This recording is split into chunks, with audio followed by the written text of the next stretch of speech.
Right now, Amazon and Meta are just pouring billions of dollars into artificial intelligence, custom silicon, and, sprawling infrastructure. Oh, absolutely billions. It's massive. Right, and we tend to view their expansion as this sort of software race or maybe, I don't know, a microchip arms race.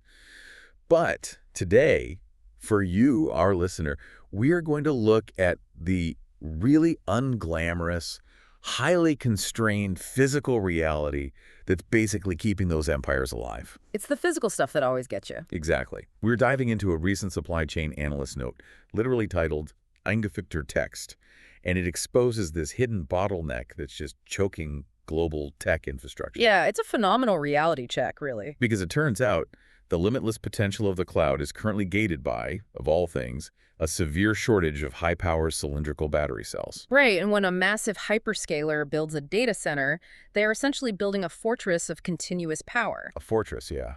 That's a good way to put it. Because if a facility that's training a next-generation AI model experiences a power blip of even, just a few milliseconds. The whole thing crashes. Exactly. The data corruption and operational downtime can cost millions. So the battery backup unit, or BBU, is the ultimate insurance policy here. And right now, the specific cells required for those BBUs are in critical short supply. So our mission today is to take this internal breakdown, which, it is packed with industry tickers and niche component acronyms. Oh yeah, it's a dense read. Very dense. And we're going to translate it into a clear picture of exactly how this supply chain functions, who is capturing the financial windfall, and why American tech titans are entirely beholden to just a handful of overseas manufacturers. Well, to understand the financial winners, we really first have to map out the physical journey of these components. Right. The analyst note outlines a very specific multi-step sequence. It begins with the raw cell production, and it specifically points to Samsung SDI as the main supplier of these high-power cylindrical cells. Okay, let's unpack this, because Samsung SDI doesn't just, toss a crate of batteries onto a truck headed for an Amazon data center. Yeah, no, not at all. I was thinking about this, and it's kind of like a high-end restaurant, right? Oh, how so? Well, Samsung SDI is the farm. They are growing a very specific, rare ingredient, the raw cylindrical cells. But then those raw cells go to a company called Simplo. Ah, right, the assembler. Exactly. Simplo is the kitchen. They take those individual cells, and they cook the meal, meaning they integrate them into the finished battery backup units. And only after Simplo finishes that assembly do the BBUs make their way to the VIP diners, which the text identifies as META, so ticker META, and Amazon, ticker AMZN. What's fascinating here is that the catalyst for the current crisis sits right at the end of that chain. At the VIP table, basically. The diners are getting way too hungry. Precisely. We are seeing a massive, explosive increase in demand from those data centers. Meta, Amazon, and their peers are just building at an unprecedented rate. Which means the demand for Simplo's finished BBUs has skyrocketed. Right. Which in turn means Samsung SDI's production of those raw cylindrical cells has had to rise sharply. And that sharp rise has strained the global supply literally to the breaking point. I was looking at the sequence Samsung to Simplo to Meta, and it struck me that a lot of people might look at this and wonder why it's a bottleneck at all. Sure, just throw money at it. Right? Yeah. If you are Amazon and you have functionally infinite capital, why can't you just force the supply chain to move faster? But looking at the manufacturing realities, it reminds me heavily of a semiconductor foundry. You don't just spin up a new battery production line overnight because you have a big checkbook. That is a highly accurate comparison. Manufacturing a high-power cylindrical cell isn't like stamping out plastic toys. I'd imagine not. It is an exercise in extreme chemical precision.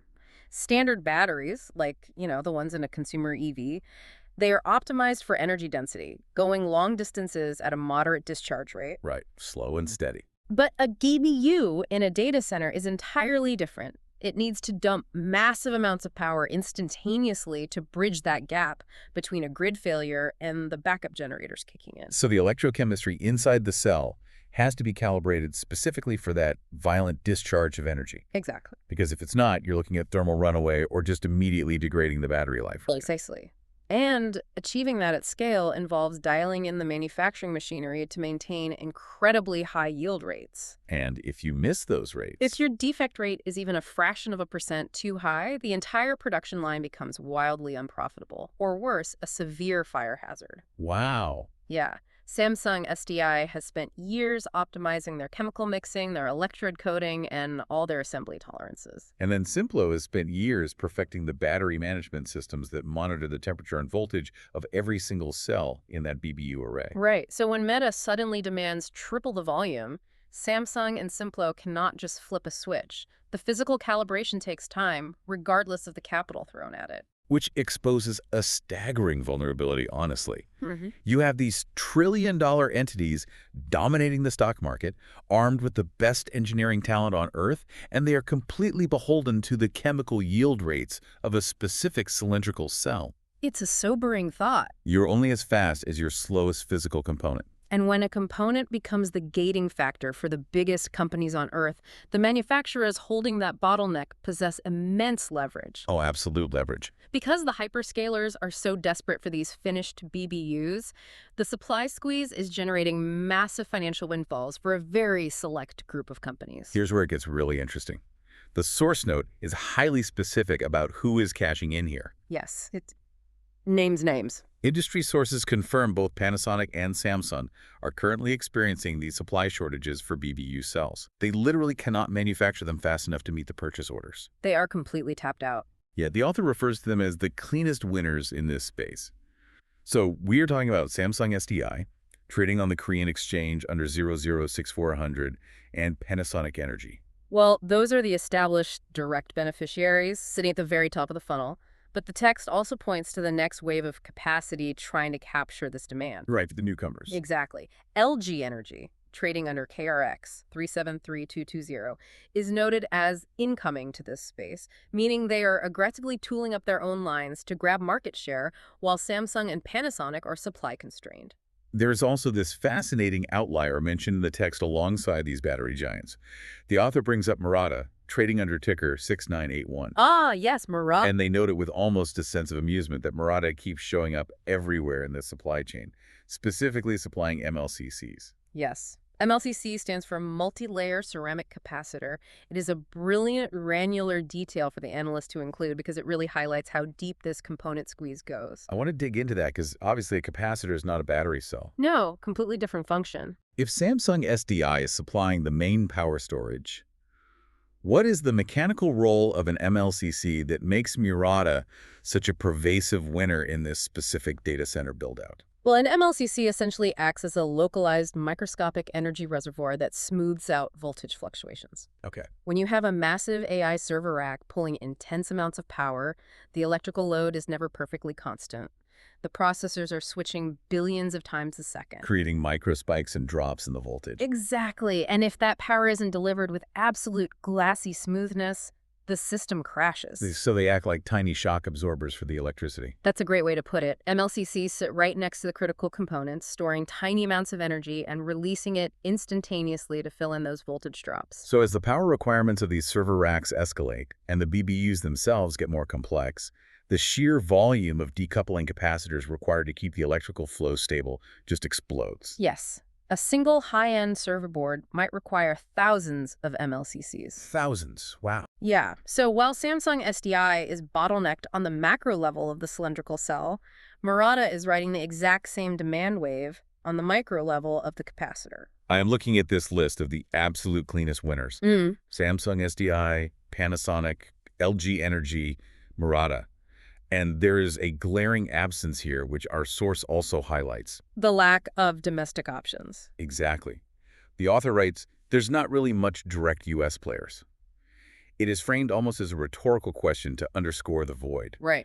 If United States mega corporations like Amazon and Meta are the ones driving almost all of this unprecedented demand, why are the direct winners of an American tech boom entirely based in Asia? If we connect this to the bigger picture, you are hitting on one of the defining macroeconomic realities of the modern hardware landscape.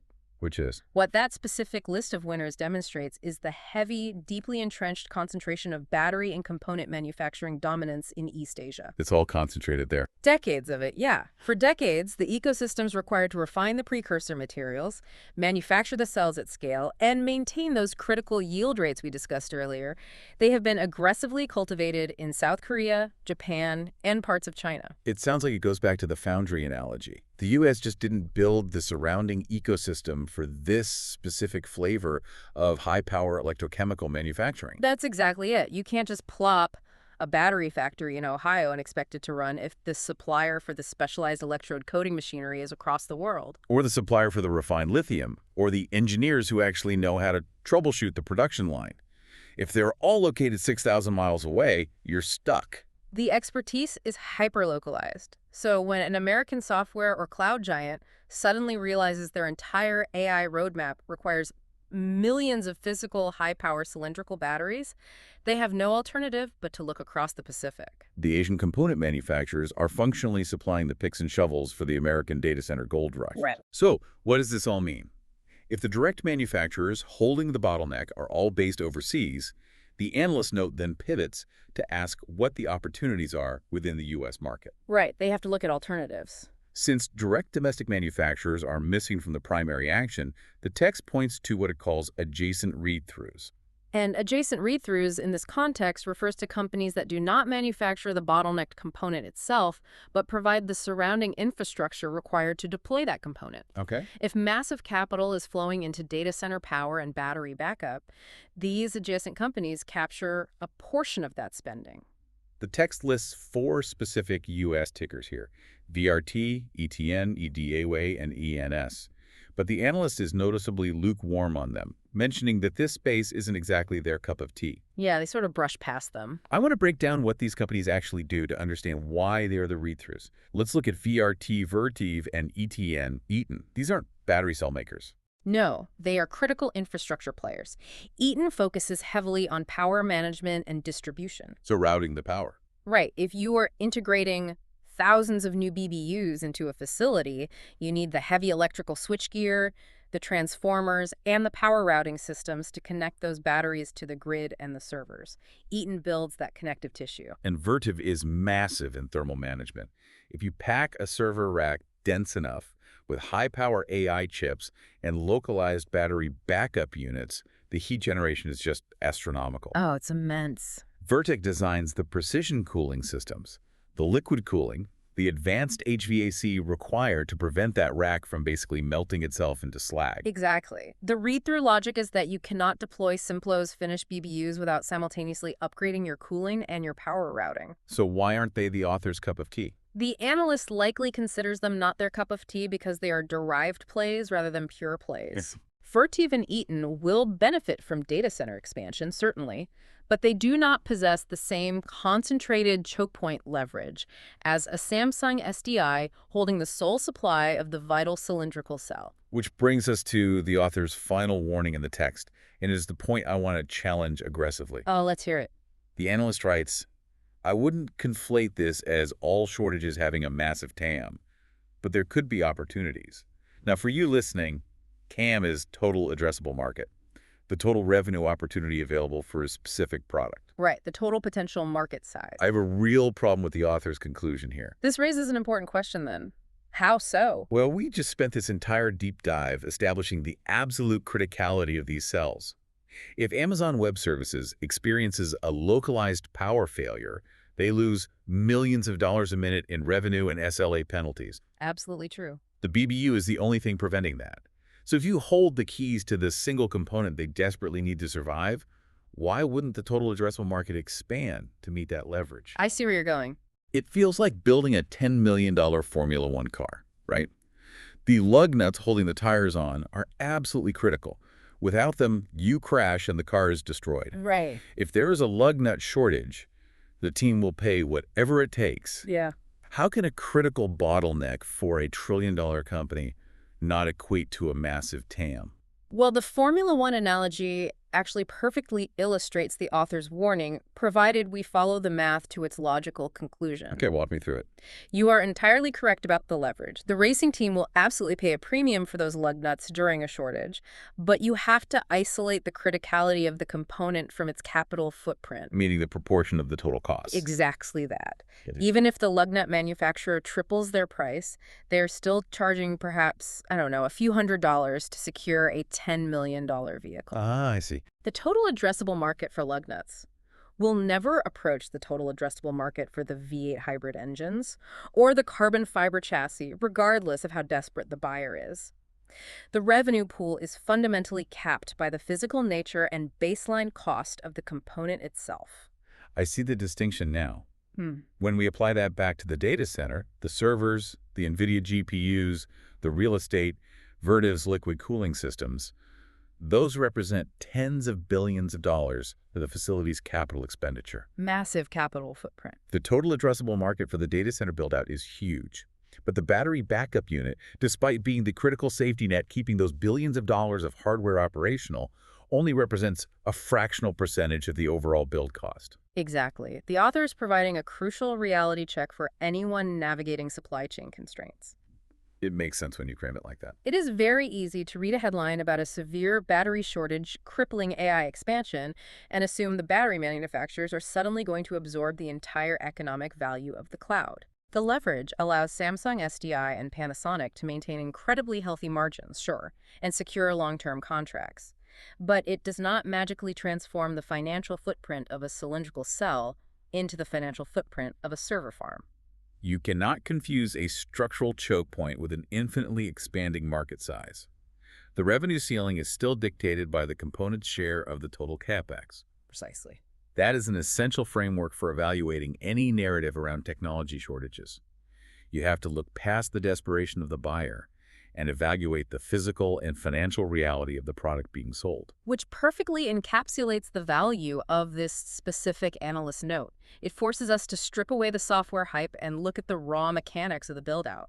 Well, let's trace the journey we've just taken. We started with a granular look at supply chain realities and decoded the physical constraints tying down the cloud. We did. We examined the severe shortage of high-power cylindrical cells, tracing the path from Samsung SDI's highly calibrated manufacturing lines, through Simplo's BBU assembly, and ultimately to the sprawling data centers of META and AMZN. And we looked at the geography of it all. Right, we explored the deep geographic divide, highlighting how the entrenched manufacturing ecosystems in Asia are generating massive windfalls for players like Panasonic, LG Energy, and component suppliers like Murata. While leaving the U.S. market with mostly adjacent infrastructure-based read-throughs like Vertiv and Eaton.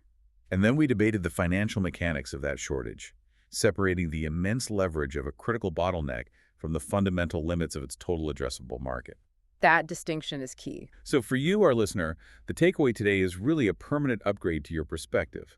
The next time a tech CEO steps up to a podium to announce a multi-billion-dollar investment in next-generation AI or, a massive expansion of cloud capabilities, you now possess the insider framework to look straight through the digital promises. It's actually under the hood. To look for the physical constraints holding it all back, to ask who is managing the thermal load, who is supplying the MLCCs, and crucially, who holds the bottleneck on the cylindrical cells, keeping the entire system alive. I want to leave you with a final thought to consider, one that builds directly on the vulnerabilities exposed in today's deep dive. Let's hear it. We established that the absolute largest, most heavily capitalized players in American technology are entirely reliant on a hyper-concentrated non-U.S. supply chain for a component as fundamental as a battery backup cell. Yeah. If that is the reality today, at what point does a simple manufacturing shortage in Asia evolve from a localized financial inconvenience into a profound systemic vulnerability for the entire future of American digital infrastructure? It is a phenomenal question. We started by talking about how people expect the cloud to be frictionless and ethereal. But it's very much physical. Extremely. When you map the supply chains keeping it afloat, the picture is incredibly fragile. It is bound by chemical yield rates, geographic concentration, and the unglamorous reality of power management. Unforgiving realities. The gleaming future of artificial intelligence is ultimately only as robust as the physical batteries keeping the lights on. Thanks for joining us on this deep dive.